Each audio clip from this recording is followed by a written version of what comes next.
অষ্টগ্রামের যুবক ভাইয়েরা, আমি আপনাদের জন্য বিশেষ ওয়াজ রেখে যাই। এমন কোন মানুষ কি আসেননি? আমি গত কাজীর পাড়া এলাকার মধ্যে আপনাদের এলাকার পাশেই ছিলাম। ওইখানের মধ্যে প্রায় 7 থেকে 8 জন যুবক নিয়ত করলেন তারা দাড়ি রাখবে, তারা দাড়ির মধ্যে খুর দিবে না। আজকে এই মাহফিল থেকে কি একটা যুবক বলবেন, হুজুর জীবনে অনেক কালেকশন করলেন, আজকে আমরা দাড়ির কালেকশন করব। সামনে রমজান মাস, আমরা আল্লাহ নবীর মহব্বত কইরা দাড়ি রাখবো। আমার আলহামদুলিল্লাহ প্রতিটা মাহফিলে 5, 10, 15, 20 জন কইরা দাড়ি রাখতে রাখতে 500 প্লাস হয়ে গেল। দাড়ি রাখার জন্য নিয়ত করছে বাংলা ভারতে, জোরে কন্যা মারহাবা। আল্লাহ একটা উসিলা করিয়া বান্দারে মাফ করে দিতে পারে। এমন কোন মানুষ আসেননি বলবেন হুজুর আমার নবীরে ভালোবাসা আজকে থেকে আমার এই কি বলে আমার দাড়ির মধ্যে ব্লেড লাগাবো না। আমার নবীরে ভালোবাসা কোন ব্যক্তি কি বলবেন, হুজুর জীবনে যা ব্লেড লাগাইছি আজ নবীরে ভালোবাসা আমার দাড়ির মধ্যে ব্লেড লাগাবো না। কিশোরগঞ্জের কোন মানুষকে হাত তুলে দেখাবেন, হুজুর আমি একজন। যারা দাড়ি রাখছেন তারা না, নতুন করে রাখবেন। দেখি কমিটির মধ্যে কারা আছে, একটা ছেলে বলো ভাই নাম কি? আলহামদুলিল্লাহ, দাঁড়াও মিডিয়া হচ্ছে, দাঁড়াও দাঁড়ান না। ভাইয়ের নাম কি? নাহিদ ভাই, মারুফ ভাই, নাম কি? নাইম ভাই। 3 জন জুড়ে বলুন মারহাবা। এটা রেকর্ড করো, দেখাও, মিডিয়া দেখাও, বাংলাদেশের মানুষ দেখবে। আজকের কিশোরগঞ্জ এই অষ্টগ্রামের উত্তরহাটি যুব সমাজের মাহফিল, তারা নবীকে ভালোবাসা রমজান মাসকে সামনে রেখে নিয়াত করেছে দাড়ি রাখবে। এর চেয়ে বড় সফলতা, এর চেয়ে বড় আল্লাহ দরবারে কবুল হইতে পারে না। কথা বলেন ঠিক না বেঠি? আরেকটা ছেলে দেখবেন, বলবেন যে হুজুর আমি। আরেকটা ছেলে, 3 জন হইছে, দেখি দাঁড়াও। এটা ধন্য ভাইয়ের ধন্য সন্তান আজকের মাহফিলটা যে করতেছে। আমি মনে করব যদি তারা দাড়ি রাখে আজকের মাহফিল থেকে এই পরিবর্তন।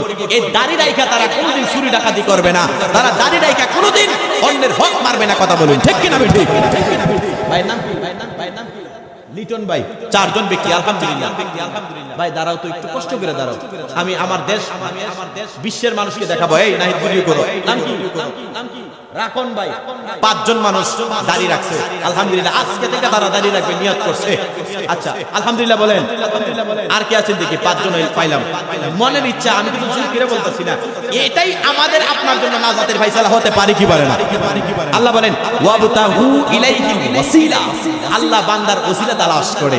আরেকটা ব্যক্তি আছেন যে হুজুর আমি দাড়ি রাখবো, আমি দাড়ি রাখবো। একটা ব্যক্তি দেখেন জীবনে চাল, ডাল, তেল, গরুর মাংস, হ্যান্ডেল, পোস্টার কালেকশন দেখছেন।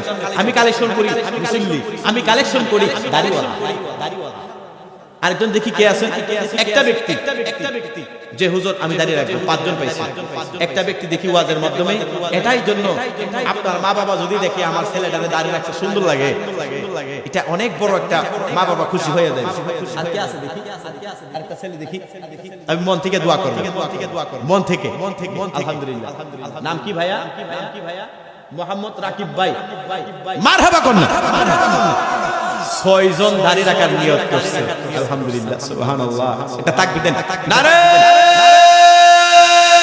তাকবীর, নারে রিসালাত, আহলে সুন্নাত ওয়াল জামাত। আয় রব্বুল আলামিন, এই পশ্চিম অষ্টগ্রাম উত্তরহাটি যুব সমাজের মাহফিল 15তম বার্ষিকী সুন্নি মহাসম্মেলনী আবার 6টা ভাই সহ আমার জাহিদুল ইসলাম ফারুকের জানা মতে ভারত বাংলাদেশে অন্তত 500 জনের উপরে মানুষ দাঁড়িয়ে রাখার নিয়ত করেছে।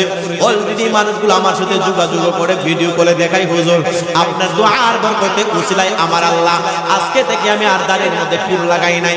যুবক ভাইরা গভীর মনোযোগ দিয়ে শুনবাই, এই ভিডিওটা তাম বিশ্বের মানুষের কাছে পৌঁছাবে।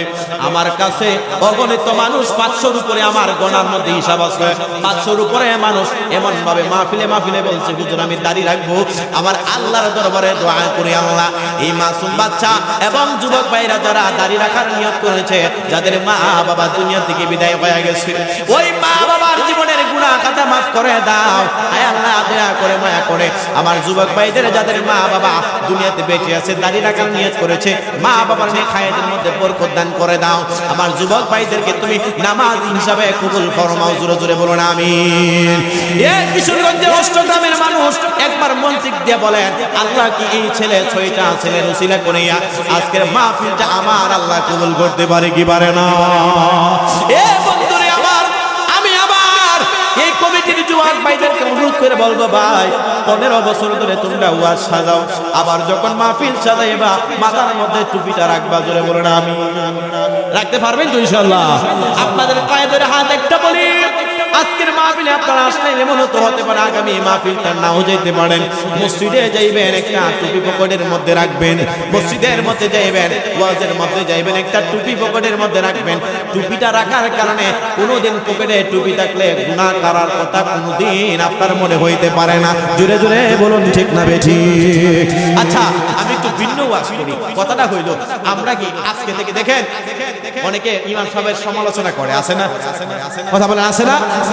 আরে যারা ইমাম সাহেবের সমালোচনা করেন, আমি তো আপনারে বলবো, আপনারা একটা পরীক্ষা দিলাম, আপনি 3 দিন আপনার শরীরটারে শুধু লঙ্গিটারে ফাঁক করে রাখবেন, এটা তো পারতেন না, এটা তো পারতেন না।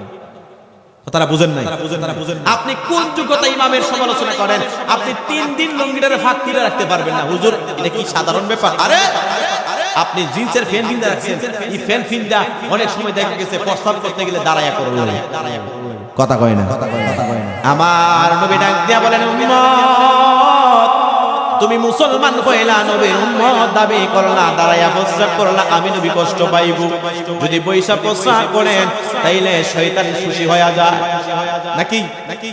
বৈশা প্রস্তাব করলে নবী খুশি হয়, দাঁড়ায়া প্রস্তাব করলে শয়তান খুশি হয়। তাইলে তো আমরা নবীর উম্মত হিসাবে দাবি করব যদি আমার নবীর সুন্নাত তরিকা চলি। অনেক সময় আমরা দাঁড়ায়া দাঁড়ায়া পানি খাই, আছে কিনা নাই? হাদিস শরীফের মধ্যে আসতো, আমার নবী ডাক দিয়া বলে, উম্মত দাঁড়ায়া দাঁড়ায়া যখন তুমি পানি খাও, উম্মত আমি নবী রহমাতুল লিল আলামিন নবীজি, অর্থাৎ নবী কষ্ট পান। যদি বৈশা পানি খান তাইলে নবীর তরিকার মধ্যে পড়ে আমার নবী খুশি হয়ে যায়। উম্মত যখন ভালো আমল করে আমার নবী খুশি হয়। উম্মত যদি গুনার কাজ করে আমার নবী বেজার হয়। তাইলে নবীরে যদি খুশি করতে চায় আমাদের নামাজ দরকার আছে কিনা নাই? নামাজ ব্যতীত কেউ ওলি হইছে? হুজুর কথা যুক্তি আছে তো? শরীয়তের দৃষ্টিতে নামাজ পড়তে হবে, এটা হইল হুকুম। ভাইরা, বন্ধুরা, বাবারা আমার, আল্লাহ আমাদের সকলকে নামাজি হিসাবে কবুল করুন, জোরে বলুন আমিন।